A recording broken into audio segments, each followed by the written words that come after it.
Welcome back to the Nietzsche, Krishna, Buddha, Christ series. This is the second video in the series. I'm going over my paper, which is titled Nietzsche, Krishna, Buddha, Christ. This is part one, a key to Nietzsche's riddles in the birth of tragedy.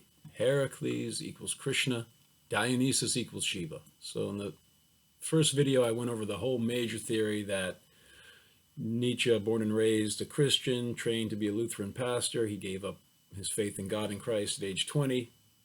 I argue he came back to a version of Christian faith based on the theory that Christianity is based on the older religion of Krishna, the Hindu god Krishna, worshipped by some branches of Hinduism as the supreme form of the monotheistic god Vishnu. Although Vishnu has many forms, it's one monotheistic god, and that Krishna was the ultimate supreme form of God. I believe Nietzsche believed that Jesus believed that secretly. And then in his middle and late period books, Nietzsche pretends to be an atheist, imitating Krishna's Buddha avatar, according to that version of Hinduism. Buddha was Krishna's Vishnu avatar disguised as an atheist for the purpose of bringing a godless civilization gradually back to the religious principles required to come back to a belief in the personal conception of God. So Krishna, Buddha, Christ. This is the theory I believe Nietzsche secretly had in his mind from his first book, The Birth of Tragedy, Out of the Spirit of Music, all the way to his last letters that he wrote after he went insane on January 3rd, 1889. So the first book, The Birth of Tragedy. In the attempt at a self-criticism, the preface he added to that book, which he published in 1872, in 1886, he published prefaces to his previous books, and the preface for The Birth of Tragedy is attempt at a self-criticism. And in that preface, he admits that the book has riddles and that the name Dionysus is just a mask for some unknown god whom he later calls the Antichrist in section 7. So this unknown god, and even the Antichrist, he says, who could know the rightful name of the Antichrist? So there's some name to some unknown god. That's the solution to the riddle in The Birth of Tragedy.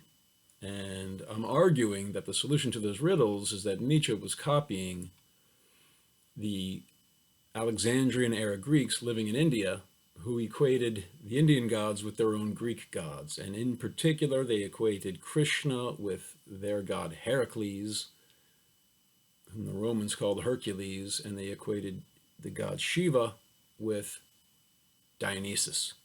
So in The Birth of Tragedy, Nietzsche focuses on the relationship between Dionysus and the god Apollo. But he also mentions Heracles in sections 10 and 19, and when he does, the implication is that Dionysus is a secondary expansion from Heracles. Heracles is the primary god, and Dionysus is a subordinate expansion. That is very similar to the relationship, according to the Vaishnava branch of Hinduism, the Vishnu-worshipping branch of the Vedic culture. It's very similar to the relationship between Krishna and Shiva. Shiva is Krishna's shadow side, his subordinate expansion compared to the way milk would be Krishna and yogurt would be Shiva. If you add a certain acidic ingredient, then the milk turns to yogurt. That's the metaphor used in the Brahma Samhita.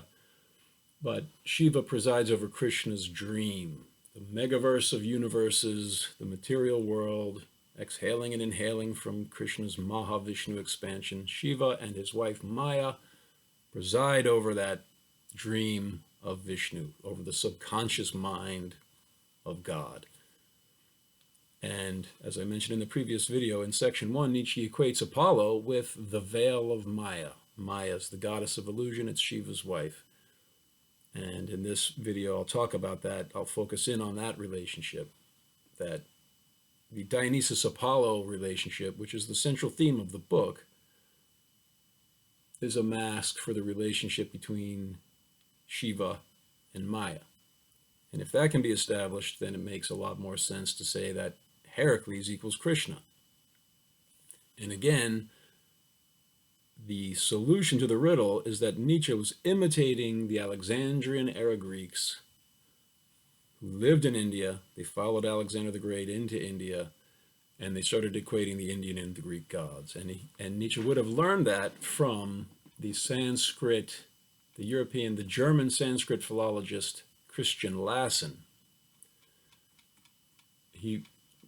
Nietzsche borrowed his book Indische Altertumskunde, Indian classical studies, so classical philologist. Nietzsche was a classical philologist. He studied Greek and Latin and the evolution of Western languages. The Sanskrit philologists were studying the evolution of the Eastern languages and the Indo-European language family, which was discovered by Sir William Jones, or at least established as an academic study by Sir William Jones in 1784. I discussed a little bit about that in the previous video. So this is the world Nietzsche's in. He is a professor of philology. He's 27 years old when he published The Birth of Tragedy. He was a prodigy of classical philology. He was excelled in his field at a very young age and became the youngest professor. He didn't even have to present a dissertation because his recommendation letter was so good. But then when he put out the book, the other philologists were astounded. What is this? You don't have any citations.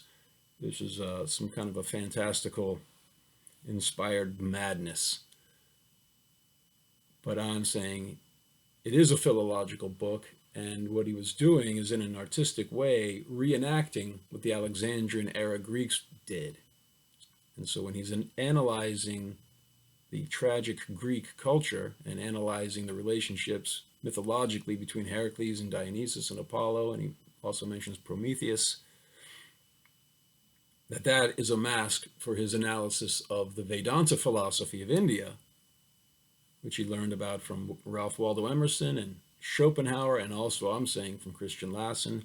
He borrowed that book in 1867, the volume 1 of Indische Altertumskunde, where he would have learned all of this about the Greeks, and specifically the historian Megasthenes, 4th century Alexandrian Greek living in India, wrote a book called Indica, which is lost, but fragments have survived, and Christian Lassen points to that as the most important remnant for philological analysis of the evolution of Sanskrit literature, because we can date Megasthenes, and that gives a firm date to a certain historical point of the evolution of religion in India. And specifically, says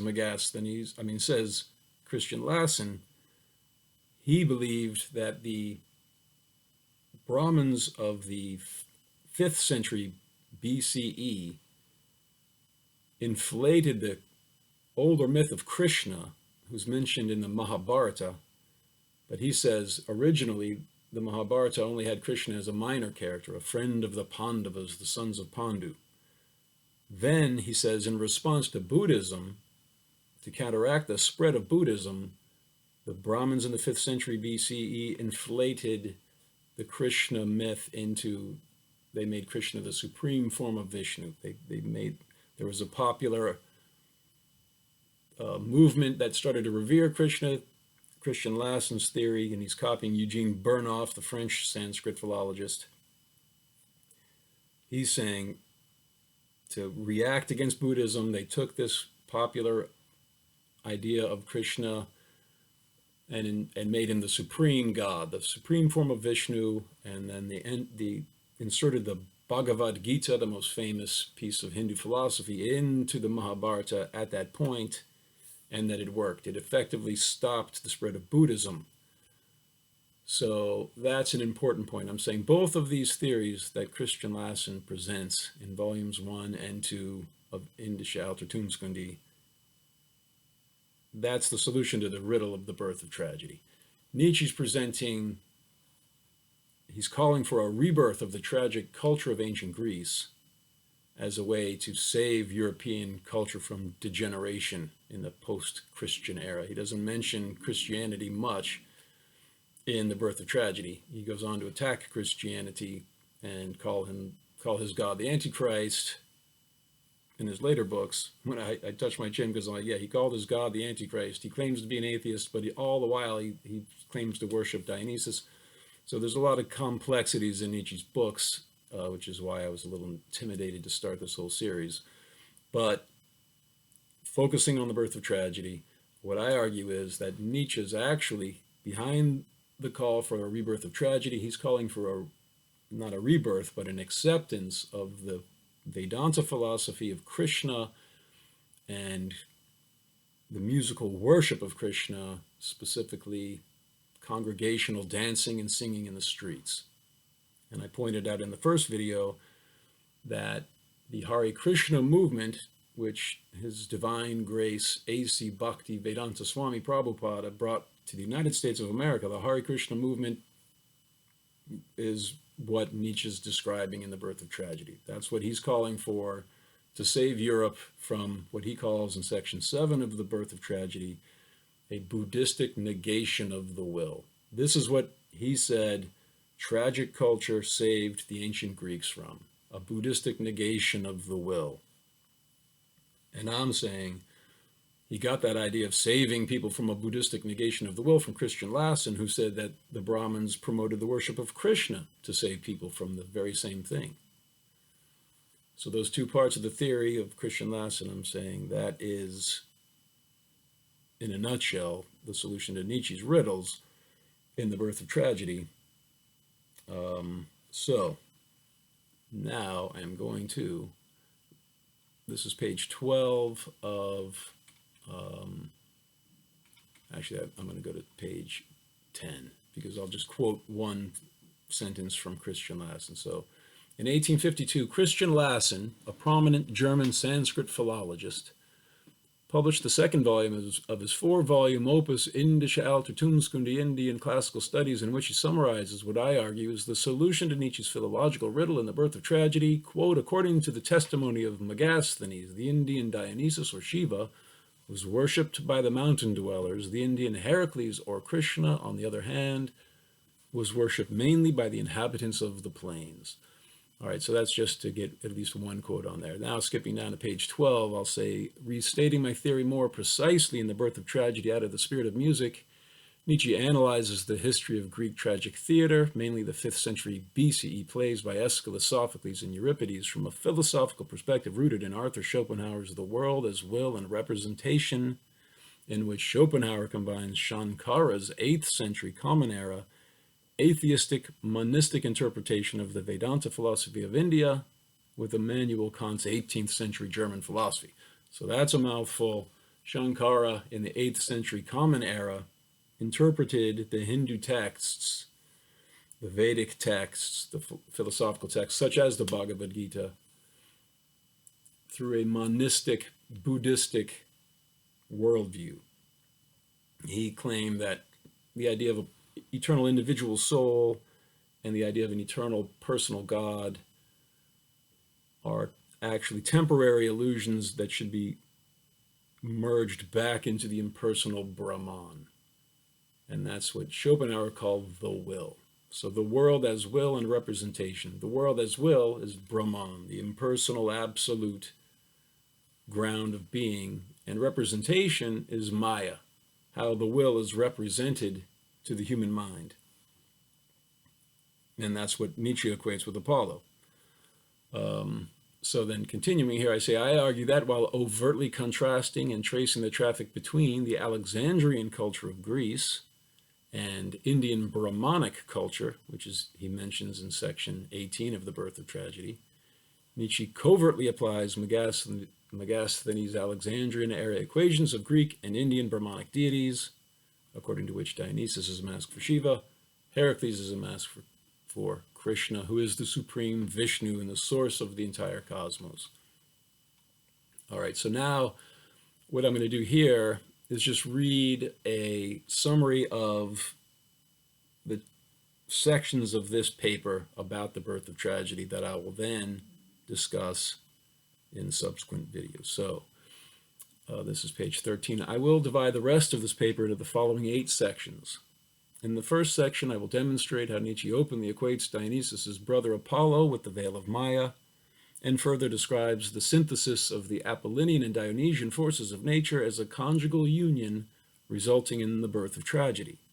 I argue that Nietzsche's equation of Apollo with the veil of Maya and his blend of fraternal and reproductive metaphors to describe his relationship with Dionysus is a clue that Dionysus is a mask for Shiva, while Apollo represents Shiva's wife, Maya, the goddess of illusion, who manifests as Kant's a priori categories of thought, space, time, and causality. So in section 1, Nietzsche talks about tragedy, the art form of the tragic plays of the 5th century. Aeschylus, Sophocles, Euripides, they had actors act out plays from the mythology of ancient Greece, the Olympian gods and the Titans, and they would have a chorus singing songs, and there would be dance and song, and Nietzsche's saying that the power of the music could make the masked figures of the god on the stage manifest the underlying will, which is Brahman, divinity, the eternal truth, the ground of being, and that it would elevate people's minds out of the veil of Maya, the world of space, time, and causality, which are these empirically unobservable categories of thought that Immanuel Kant focused on. He's saying the world we experience is not empirically what you would think is something real empirically. You can't see, smell, touch, taste, or hear. Space or time are the idea of cause and effect. And yet every sensation that we do have is automatically organized in our minds according to these parameters of thought. And that's the veil of Maya. That's Apollo. Apollo enables us to see individual forms in space and time interrelating in causal relationships, whereas Dionysus is Brahman, the underlying will, the ground of being, from which the illusion of individual forms, which Nietzsche calls the principium individuationis, that's Apollo, that's the veil of Maya, emerges. Dionysus, I'm saying, represents Brahman. Ultimately, Krishna represents Brahman, and Heracles is a mask for Krishna, and Dionysus is a subordinate emanation from Heracles. And it gets complicated, I know, but I'm going to get into all the details bit by bit. So the other big point here is there is a homosexual relationship between Dionysus and Apollo, which I'll talk about. In his translation, Douglas Smith, he points that out. He goes, well, that's strange. In the very opening paragraph of the whole book, Nietzsche talks about this reproductive relationship between the Dionysian and the Apollonian forces of nature. And yet those are fraternal gods. So why would you mix these metaphors? Brothers and yet conjugal lovers. And I'm saying that it makes sense if Dionysus is a mask for Shiva, the way Megasthenes called Shiva Dionysus, and if Apollo is Shiva's wife Maya. Nietzsche himself openly equates Apollo with the veil of Maya. All right, so that I will talk about exclusively in another video, continuing with a summary of the sections of this video, of the entire paper, part 1 of Nietzsche, Krishna, Buddha, Christ. So in the second section of this paper, I will examine sections 18 and 20 of The Birth of Tragedy. It is extremely important for my theory that in section 18, Nietzsche openly equates tragic culture with Indian Brahmanic culture. While in section 20, he tells modern Europeans, you shall accompany, this is a quote, you shall accompany the Dionysian pageant from India to Greece. Prepare yourselves for hard strife, but believe in the miracles of your God. So he's telling modern Europeans that you will follow this assembly of the devotees of Dionysus singing and dancing for the god from India to Greece. Believe in the miracles of your God. So he's being openly theistic. The fact that he's talking about an ancient extinct Greek religion kind of puts the aura of, oh, this is just scholarly poetic license. But as we saw in the attempt at a self-criticism, Nietzsche said he was actually a disciple of his unknown God wearing a scholar's hood. So he is calling for Europeans to engage in this theistic Dionysian pageant, and I'm saying the Dionysian pageant from India to Greece is really, he's calling for the musical, congregational dancing and singing for Krishna. and that entails Shiva and Maya as well, because Shiva is Krishna's shadow side. And in other videos and in other papers, I'll talk about Krishna's female counterpart is Radharani, and Maya is her shadow side. So I don't want to get too far ahead of myself here, but in section 18, Nietzsche mentions three different types of culture: tragic culture, Hellenic culture, or artistic culture, and Socratic culture. And then he goes, if you want historical examples, the Socratic culture would be Alexandrian, the artistic culture would be Hellenic, and tragic culture would be Indian Brahmanic culture. I just gave a preview of what I'll be talking about, but it's very important in section 18. In his original version, Nietzsche had Indian Buddhistic culture, but then he crossed out Buddhistic and he put in Brahmanic in his own penciled correction. And to equate tragic culture with Indian Buddhistic culture doesn't make sense, because in section 7, he says tragic culture was specifically, it saved the Greeks from the danger of falling into this Buddhistic negation of the will. All right, so tragic culture he equates with Indian Brahmanic culture. So right there, that lends a lot of plausibility to my theory that the tragic gods in the birth of tragedy, the Greek gods, are masks for Indian Brahmanic gods, and to say that Heracles is a mask for Krishna and Dionysus is a mask for Shiva makes a lot more sense when you realize that that's what Megasthenes and the Alexandrian Greeks did, as reported by Christian Lassen, whose book Nietzsche read a year before he started writing The Birth of Tragedy, in which he says, in the attempt at a self-criticism, there is a riddle having to do with the name Dionysus, which is just a mask for some unknown god.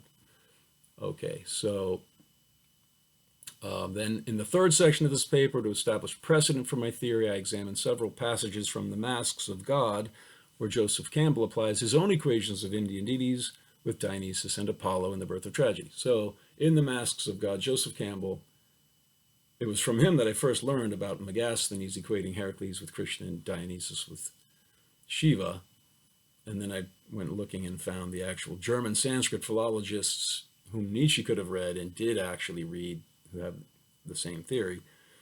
But Campbell also looks at the gods Apollo and Dionysus in The Birth of Tragedy, and he says, oh, look, Dionysus is a lot like Shiva, and Apollo is a lot like, says Joseph Campbell, Vishnu, not Maya. He says, yeah, Apollo is the power of Maya, but Vishnu is the lord of Maya, and therefore, so I get into that. But the main reason that I pointed it out is there is precedent for seeing Nietzsche's Greek gods as similar to Indian gods. Campbell didn't say that Nietzsche did that on purpose, and I'm saying Nietzsche did. He used the Greek gods as masks for the Indian Brahmanic gods. Okay, so in the fourth section of this paper, I will examine Nietzsche's mentions of Heracles in sections 10 and 19 of The Birth of Tragedy. So noting that Nietzsche identifies himself with Prometheus Unbound in the foreword to Richard Wagner in the beginning of the book, I point out that in section 10 he says that the dying myth of Prometheus was, quote, freed from his vultures to become a, quote, vehicle of Dionysian wisdom by the Heraclean power of music.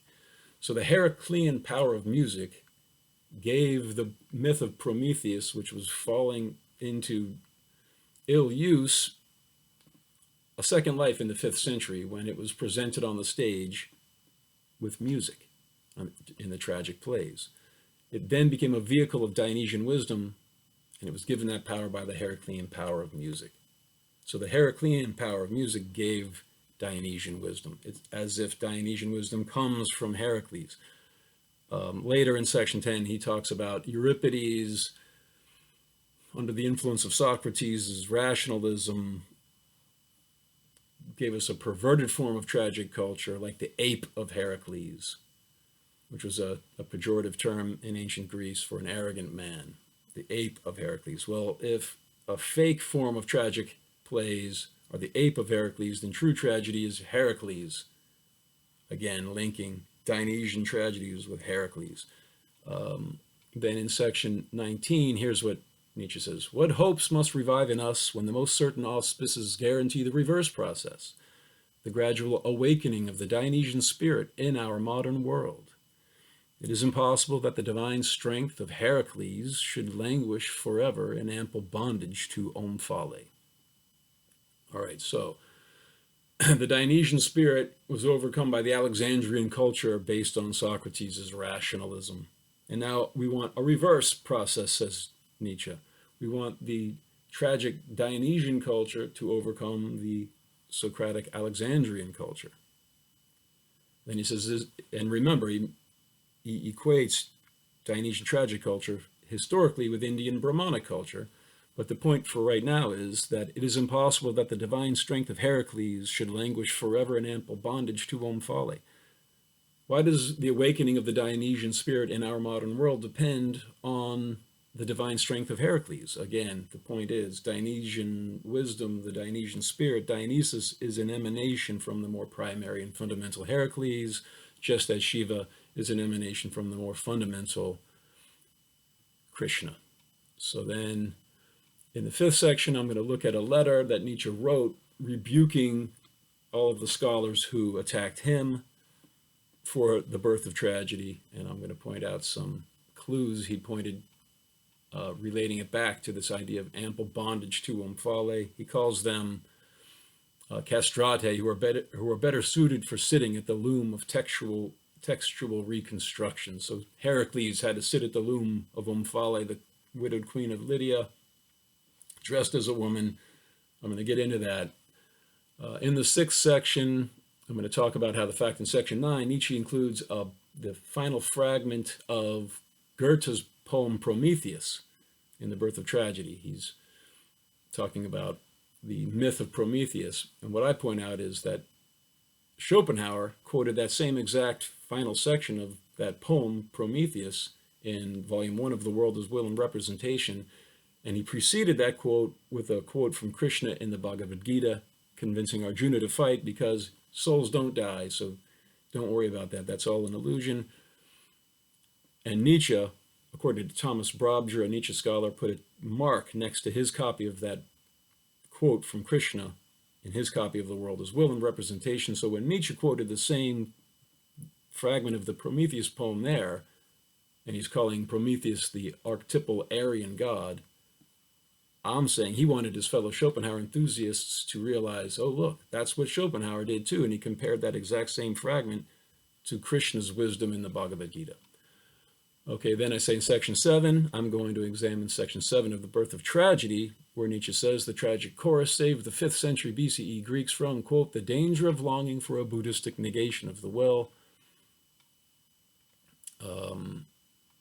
So again, that's what Christian Lassen, the Sanskrit philologist, said the 5th century BCE Brahmins did by inflating the minor story of Krishna into the supreme form of Vishnu to save the people from a Buddhistic negation of the will, to counteract Buddhism. I'm saying Nietzsche is employing the same strategy that Lassen said the Brahmins used, although I say Nietzsche believed Krishna is the supreme form of Vishnu, and he doesn't believe that the Brahmins created that only in the 5th century. I believe Nietzsche believed that is a much older theory, at least 4,000 years old, and that's a lot of other, that's for other papers and other videos here. So then finally in section 8 of this paper, I describe the forthcoming papers in the series, which I will do. All right, so that's enough for now.